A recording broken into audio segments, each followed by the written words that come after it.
8:55, es jueves. Aquí está conmigo en la mesa del programa René Delgado. Vamos a escuchar su comentario político. René, ¿cómo estás? Pascal, buenos días a ti y al auditorio. Y bueno, Pascal, en la mañana me desbalanceaste con el comentario, me dejaste muy pensativo por dos notas que reportaste. Primero, esto que dice el senador Gerardo Fernández Noroña de que no hay poder en la tierra, que evite la aprobación en el Senado. Y dice que no es soberbio. Y no es soberbio. Si lo fuera, Eso me dejó, me asombró que no haya poder en la tierra. Sí.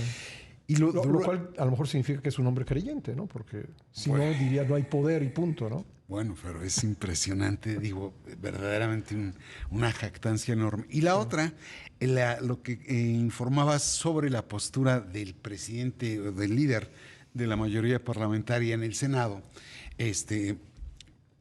Adán Augusto López, señalando que no se requieren de 86, sino de 85.32% de senadores para sacar adelante la iniciativa. Y me dejaste pensando, bueno, ¿qué partes del cuerpo de un senador serán fundamentales para que eso ocurra?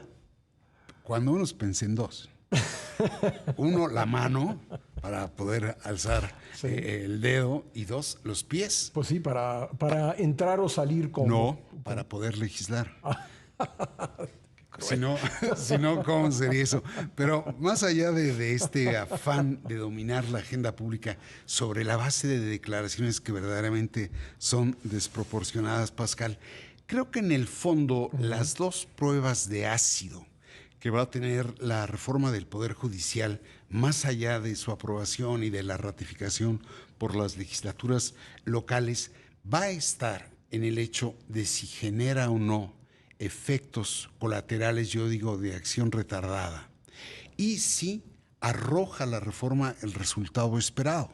¿A qué me refiero con efectos de acción retardada?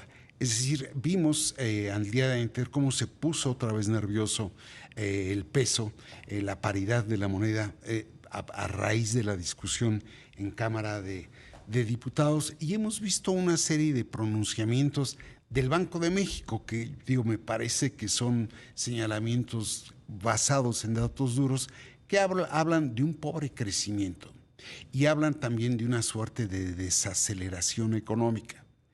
Si en efecto, como algunos presumen o señalan o advierten, como se quiera leer, que la reforma judicial está generando desconfianza en poderes fácticos importantes y se combina en efecto la desaceleración con el pobre crecimiento y hay dudas sobre la inversión, creo que eso sería en extremo delicado y que no lo vamos a ver en el plazo inmediato, pero que sí podrían llegar a complicar la situación, no de este gobierno, pero sí del gobierno entrante. ¿Por qué? Bueno, primero, porque trae de por sí un déficit, trae por lo mismo un gasto público reducido o limitado y requeriría de la inversión tanto para lograr el crecimiento que le permita sostener programas sociales y obras de gobierno.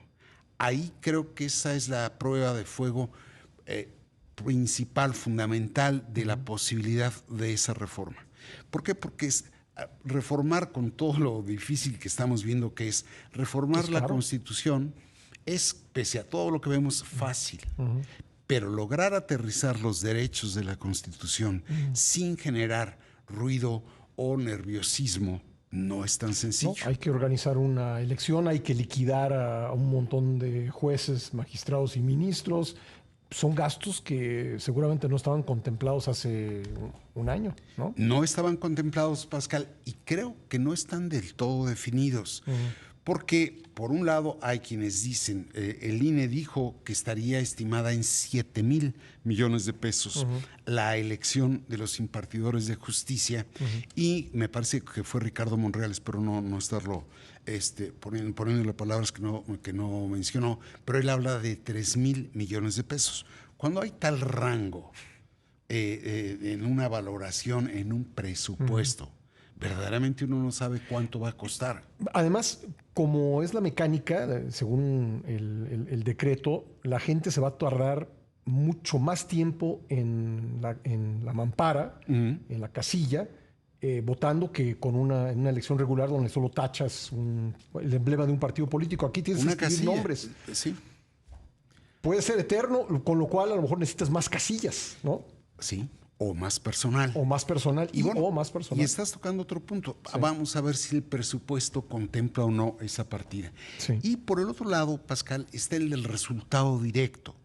Ver si finalmente la reforma, yo creo que el diagnóstico es acertado, yo creo que la medicina es incorrecta. Sí, yo sí creo que es necesaria una reforma, pero no una reforma desatinada. Esperemos que dé por resultado combate a la corrupción, acceso a la justicia, que son para mí los dos principales valores que podría tener esa reforma. Pero si no se da y nos quedamos con un poder peor que el que tenemos ahora, ese va a ser otro problema. Y la combinación de ambos ni la menciono. Pues sí, estamos entrando en terrenos no explorados, querido René. No sabemos cómo puede terminar esta reforma. Si se aprueba, si se cambia la Constitución, sabremos cómo empieza, pero no cómo termina. Así es, y esto ojalá quedara resuelto al fin de mes, cosa que no va a ocurrir, Pascal, porque es un proceso mucho más largo de lo que la apariencia deja ver. Y se ve que los mercados pues no han dado por descontado esta situación, porque cada vez que se da un paso hacia, en este caso, la aprobación de la reforma, pues se va deteriorando el clima económico, entre ellos el tipo de cambio. Ese es el problema de cuando la política se finca en el discurso de la exageración. Es decir, hay quienes dicen vamos directo al caos, hay quienes presumen vamos directo al orden, al infierno o al paraíso. Y ojalá la realidad fuera tan simple como para decir blanco. No, la verdad es que no sabemos. ¿Quién puede apostar que dentro de un mes el dólar va a estar en 18 o va a estar en 23? No se puede apostar. No se puede saber. Pero bueno, vamos a ver qué ocurre. Gracias, René. A ti. Gracias, René Delgado, martes y jueves en este espacio. No se lo pierda.